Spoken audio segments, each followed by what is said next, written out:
I think the saddest thing about what has happened to South Africa, this leadership crisis that Vuyolwethu speaks about, it's a failure of leadership to carry on this legacy of Nelson Mandela, to be a moral beacon to the world, to be a pioneer for societies troubled by conflict, by poverty, by inequality, by racism and discrimination and so forth. That was what Nelson Mandela and South Africa represented at its finest moment.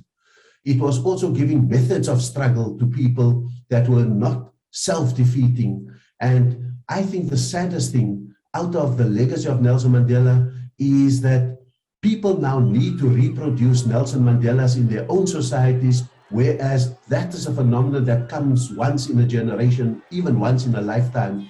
And I think that it is now going to be up to individual South Africans to be able to give that kind of strategic and principled wisdom and leadership to the world. And I must say, in conclusion, I was pessimistic about the nature of our deal that we made up to 94.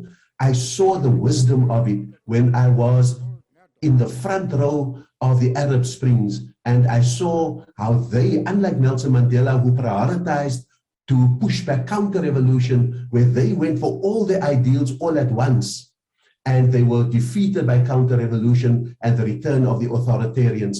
So I think we must put it down to human and leadership failure in South Africa, together with the legacy of apartheid that we had, and I think a last decade of absolute impunity in South Africa. But Nelson Mandela should not be judged as a failure just because those who followed him failed him.